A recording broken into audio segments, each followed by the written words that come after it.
Good morning, everyone. Thank you, ma'am. We do have some guests whom we are expecting, but they might be late. So, respecting the time, respect of our consultants, we are starting on time. I'll be discussing about the newer paradigms, and my main focus is that we should work as a collaborated team. So, the other departments who also see the patients of tuberculosis, how should we go about? Wherever there is confusion, how can we form a committee to see such patients and whatever is in the best benefit of the patient, we can do that. So I'm starting off with a case which you often see in your private practice. Even the residents, they would be seeing regularly in the wards. A 28-year-old male who presents to our OPD with history of fever and left-sided chest pain, which is there for almost a month. And there is no history of TB in the past or TB in the family. So you find the left CP angle is blunted, and this, along with the X-ray and the findings on the examination, we concluded it's a left-sided pleural effusion. So normally what would you do next? Any of the volunteers, what would you plan next? You would start the ATT. It's a long history, not a short history that you would think of a paranpneumonic effusion. There's no adjacent consolidation that you can think of a paranpneumonic effusion. So normally in such cases, even in the clinics outside, we do start off with ATT. Okay, so as normally people would do, ATT was started. But in general, there are books, there are articles which say that you should have a sputum examination also, because the patients may have a parenchymal involvement along with the pleural involvement. So in a few number of cases, even the sputum might give you an answer. Pleural fluid for diagnosis. So as a diagnostic aspiration that is done in many centers, a diagnostic aspiration was done. And what all do you send normally? You send protein, sugar. Some people send LDH also, some people send ADA also. So finally our picture was exudative, which is most expected in such a kind of case. In general, I would like to tell you, if you perform the AFB stain of a pleural fluid, less than 10% of the samples would show the acid-fast bacilli. So in general, anybody would agree on that we do a diagnostic test, finding the exudative picture, we start on a 4-drug ATT regimen. So, as you all know, it is HRZE for 2 months, followed by HRE now for 4 months. So, this is the X-ray that we have. I normally, although the guidelines say you turn from intensive phase to the continuation phase after 2 months, I normally assess the patients after 1 month of tolerance of ATT by sputum examination also and by the X-rays also, or the radiography. So this is the X-ray. Any significant thing you find on the X-ray? You all feel there is improvement? So we should continue with the ATT? Agreed? But I do find there is something suspicious. This area which is white is odd, right? If the CP angle becomes clear, so this should also have become clear, isn't it? So on a general basis, we do say if you have a sputum AFB positive coming back, maybe it was 3+ and now it is scanty. So the general dictum is increase the intensive phase by 1 month. So seeing that there is not full complete response the way I expected, although it is just 1 month, I extended the ATT. So this is our X-ray after in total of 3 months of start of ATT. So what would you say? Still the same? Right? So normally what would people do? Think it as a residual pleural thickening, complete the ATT in 6 months and let the patient go. Isn't that? Or anybody differs on that? If anybody differs on that, explain. Or if you all agree, I assume if nobody is saying anything, you all agree that we would complete 6 months of ATT and leave him as such. Now this is where it makes a difference. We performed a CT on this guy, and I'm showing you the limited cuts. See on the left side, see the contour on the left side, you will see 3 loculated kind of pockets. One would come down. Are we clear on this image? This you can very well appreciate, right? Maybe I'll show you on the other cut also. Yeah, so we have 3 here. One is here. Everybody agrees? Then you have one protuberance coming over here. Okay, this one. It's not the smooth contour. And the third one in the later cut comes further down. This was odd. This is not normally a pleural effusion would behave if your drug treatment is fine. So we plan, in addition, you should also see clinically. So the intensive phase till the time it was going, the patient was improving. He did improve. He did improve in the general appearance. He did gain weight. But it was not at par to what should have been for his age, build and height. Right? So that is where I expected. Let's have a biopsy on this, the small pockets that we are having. So courtesy Dr. Sachin from radiology, sir did a pleural biopsy in this patient. And what do you think? Why am I getting biopsy done? I did expect MDR. Now I mentioned in the beginning, there was no history of TB in the past. There was no history of TB in the family. In general, 10 years back, we used to have this dictum, if the patient does not have any of these things, you do not expect that he's a defaulter and developing the multi-drug resistance. You do not expect that a mutant, already drug-resistant bacteria is going to him. So normally you would treat him as a drug-sensitive TB, right? But the things have changed over the last 10 years. You have so much of MDR bacteria in the air, you don't know where you catch it from. So it's your clinical judgment early that you can detect. Now remember, in such a case, even if you get the sputum examinations done, you won't get an answer. Right? So we did a pleural biopsy and we wanted to get the bacteria to be cultivated if it grows, if it is seen, the bacteria to be cultivated, and then we should have a 10 drug sensitivity pattern. Why? It's increased to 10, from 10 it has now become to 14. Why? Because I would be able to decide here itself rather than waiting again for 6 months, or maybe some people extend to 9 months of total ATT. So maybe deciding after 3 months or 6 months, I wanted to decide here on, can this guy be MDR? Should we start him on a therapy where we know which all drugs he is sensitive to?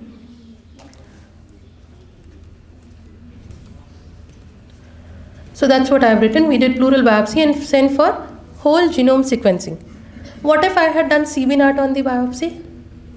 So everybody knows if we do not find sputum AFP stain positive or any of the samples where you are clinically suspecting, we nowadays send CBNAT. CBNAT is the cartilage-based nucleic acid amplification test. What does it do? One, that it can detect your acid-fast bacilli more, even in the cases where you have very scanty or they are not detectable on your microscopy. The second is, you can identify the RBO gene, which is responsible for rifampicin resistance. Right? So what if I had done CBNAT on this biopsy? Two options. Either I get R sensitive or I get, in fact, initial. Maybe I get MTB positive, maybe I get MTB negative. So assuming I get MTB positive, you would either get R sensitive or R resistant, right? What next? If he is R sensitive, I would continue the same regimen, 4 drug, ATT se 3 drug pe aaya, and I would continue that. What if the patient is R resistant? What next you do? So you follow the regimen for the MDR TB, which is a good going number of drugs decided by the government. Said drugs, about 7 drugs are given for the intensive phase. Now why am I asking? Because maybe you are not sure about those 7 drugs. Out of those 7, what all he will be giving response to, or which all drugs would be killing the bacteria. So I would like to know there itself specific, because now you have grown it. Next time you may not grow it. How would you decide that? So we did the whole genome sequencing, and lo and behold, this was a pre-XDR. So just a revision of the terms.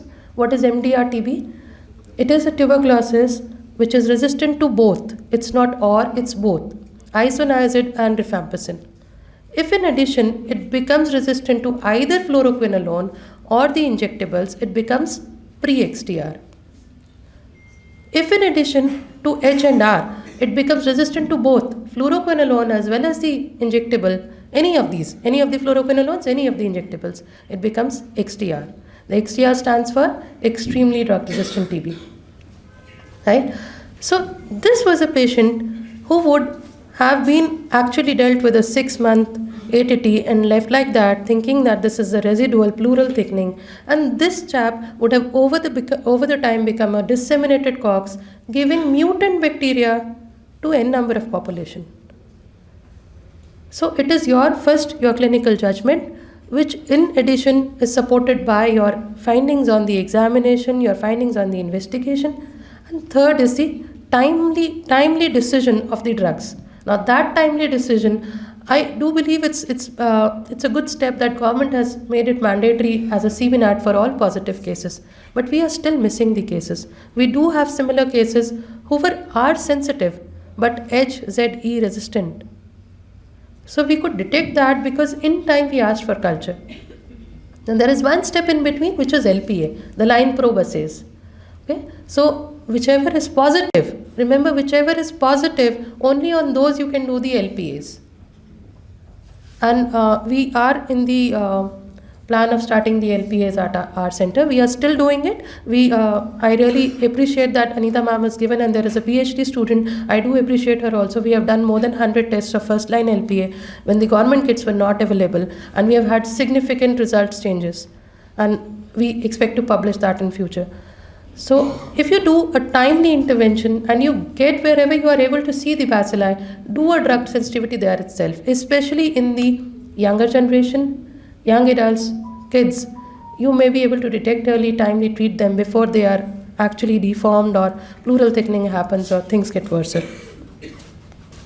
So in general, I've told you CBNAT after your sputum examinations or the fluid examinations. Remember, all fluids can be sent for CBNAT except for blood stain samples.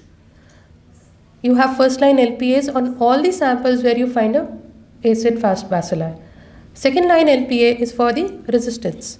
So second line drugs. You have culture and drug sensitivity. At any point you feel you want to get it done, we write a letter to the government officials and it is done free of cost. The carrier does come to our OPD only, takes the sample and takes to the government. So the samples go to LLRM. Earlier they used to go to Jalma Agra. So now things have become easier, but there is still your effort and maybe you have to regularly follow whether the patient has actually reached, somebody has done it there or not, because n number of times we have received the answers, we send for the cultures, after 2 months they say the sample was contaminated. So you have both the options. For any of your patient who is poor, not affording, the AFB stain is done from our OPD free of cost. CBNAT can be sent to government free of cost. Whole genome sequencing is the private concept. You can have the culture sensitivity and first line LPAs at the government. For all the ones who are affording, you want the results, you want to have a one-on-one discussion with the team, we have AFB stain, we have CBNAT at our center also. We can do first line LPAs at present also, and over the time maybe our labs would be collaborating with government or with more of private setups to have all these tests in our bucket. So again, which samples and which test? Whenever you find early, whenever you detect early. Which samples? You can send any sample. So I do request all the orthopedicians, please, whenever you do the pot spine cases, take out the pus, send it early, rather than when the pus is dried or it's an organized form and we are not able to grow. For all the surgeons, please, whenever you are taking the patient to the OT, keep one sample in the normal saline. Even if you feel there could be only 10%, 1% chance, keep one sample in the normal saline and we can ask for the cultures from there itself. Now, I did read somewhere for all the neuro cases in CSF, pyrosequencing helps, but we are yet to plan something or read more into it. We can still get the whole genome sequencing done. For the whole genome sequencing, it normally costs around 6,000 to 7,000. We had requested them for a research purpose, kindly do it at a lesser price. So they are doing at 3,000, and they would also be coming to meet our lab people for collaboration.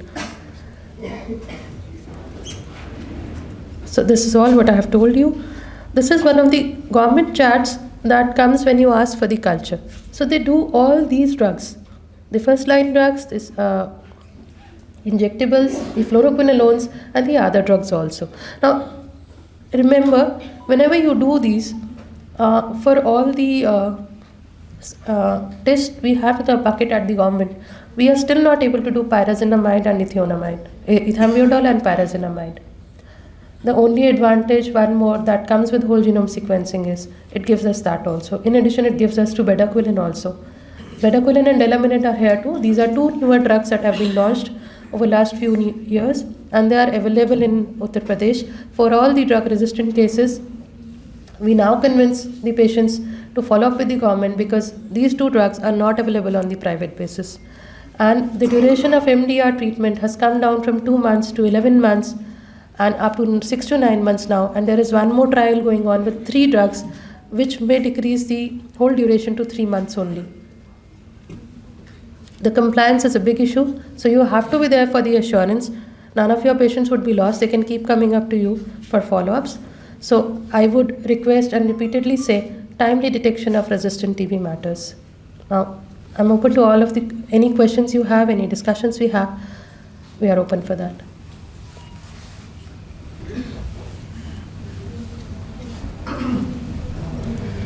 Okay, this is in general for all the residents. You should know what is the National TB Elimination Program. And that's a whole chart. We can send it across to all the departments if you feel. This mentions everything. What is a presumptive TB? What is the TB if you find your test done? What all tests can be done? What is the regimen? What is MDR TB? What are the public health action at the health facility available? Everything in general. When should you consider hospitalization? And the treatments also. What should you do when there is drug-susceptible TB, MDR TB, pre-XDRs and XDRs? Everything in detail is there in this chart. And what should be the regimen? What should be the dosages? Everything is there on these charts. Madam, there is one question. Yes, sir, please. Madam, as we have seen, we do not get sample, good sample yield sometimes, and we are suspecting that this patient is not responding to first-line therapy. Then we had a discussion earlier also. Then can we consider few of the second line in the first phase itself without any documentation?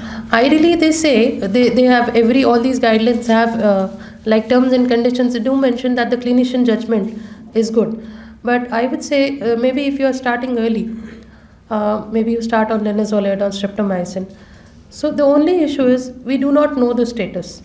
If you feel they are easily tolerant, you may, but you have to have a defending line for yourself. Why did you start, sir? Because if the government officials start, nowadays their guidelines are again for drug only. They haven't, in fact, taken out streptomycin also. So you should know how to defend yourself. And in any of the cases where you find a history of MDR TB in the family, you can definitely start off. So for defending, you should have what all is there. Why do you need to start on initial 6 drugs or 7 drugs? Right, sir. I do agree with all my minimal 10 years of experience. Streptomycin does work good on brain and bone TB.